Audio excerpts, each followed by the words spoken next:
യുഎസിന്റെ ആക്രമണ ഭീഷണി നിലനിൽക്കെ ഹോർമോസ് കടലിടുക്കിൽ നാവികാഭ്യാസം തുടങ്ങി ഇറാൻ. മേഖലയിലെ യുഎസ് നാവിക വ്യൂഹത്തിനുള്ള മറുപടിയായിട്ടാണ് ഇറാൻ റവല്യൂഷണറി ഗാർഡിന്റെ നേതൃത്വത്തിൽ നാവികാഭ്യാസം നടത്തിയത്.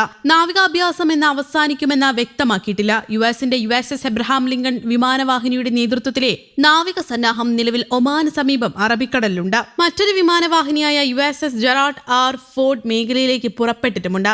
അതേസമയം യുഎസുമായുള്ള പരോക്ഷ ആണവ ചർച്ചയുടെ രണ്ടാം റൗണ്ടിൽ പങ്കെടുക്കാൻ ഇറാൻ വിദേശകാര്യമന്ത്രി അബ്ബാസ് അരാഗ്ചി ജനീവയിലെത്തി.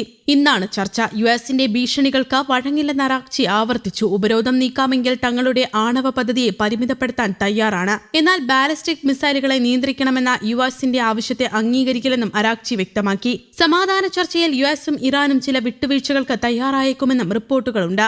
യുഎസ് ഉപരോധം തുടരുന്നത് സാമ്പത്തികമായി ബാധിച്ചതായാണ് ഇറാന്റെ വിലയിരുത്തൽ. നേരത്തെയുള്ള ആണവ കരാറുകളിൽ നിന്ന് വ്യത്യസ്തമായി യുഎസിന് കൂടി സാമ്പത്തിക നേട്ടമുണ്ടാകുന്ന നിർദ്ദേശങ്ങൾ അംഗീകരിക്കാമെന്നാണ് ഇറാന്റെ വിലയിരുത്തൽ. ജനീവയിലെത്തിയ ഇറാനിയൻ വിദേശകാര്യമന്ത്രി അബ്ബാസ് അരാഗ്ചി UN അധികൃതരുമായി ചർച്ച നടത്തിയതും ഇതിന്റെ ഭാഗമെന്നാണ് വിലയിരുത്തൽ. അതേസമയം ഇറാൻ അമേരിക്ക ചർച്ചകൾ ആരംഭിക്കാനിരിക്കെ മേഖലയിൽ സംഘർഷഭീതി സൃഷ്ടിച്ചിരിക്കുകയാണ് അമേരിക്കൻ പടക്കപ്പൽ. അമേരിക്കയുടെ വിമാനവാഹിനി കപ്പലായ USS എബ്രഹാം ലിങ്കൺ ഇറാൻ തീരത്തു നിന്നും 700 കിലോമീറ്റർ അകലെയാണ് സ്ഥിതി ചെയ്യുന്നത്.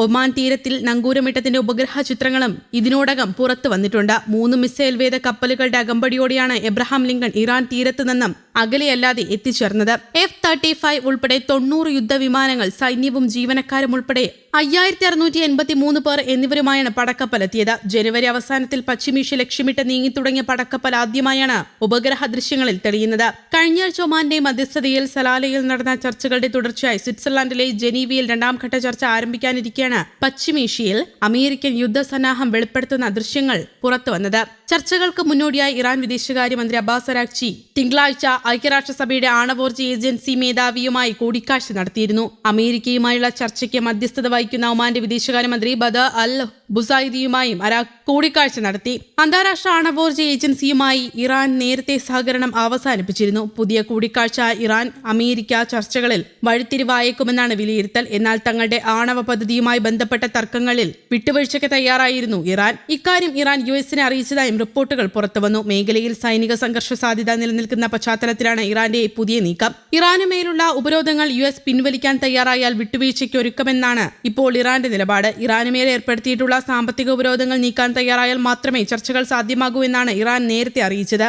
ആണവ കരാറിലെത്തുന്നതിന് അമേരിക്കയുടെ ഭാഗത്തു നിന്നുള്ള ആത്മാർത്ഥമായ നീക്കമാണ് ഇനി വേണ്ടതെന്ന് അദ്ദേഹം പറഞ്ഞു. 60% വരെ സമ്പുഷ്ടീകരിച്ച യുറേനിയം ശേഖരം കുറയ്ക്കാൻ തയ്യാറാണെന്നും ഇത് വിട്ടുവീഴ്ചയ്ക്ക് സന്നദ്ധമാണെന്നതിന് തെളിവാണെന്നും അദ്ദേഹം വാദിച്ചു.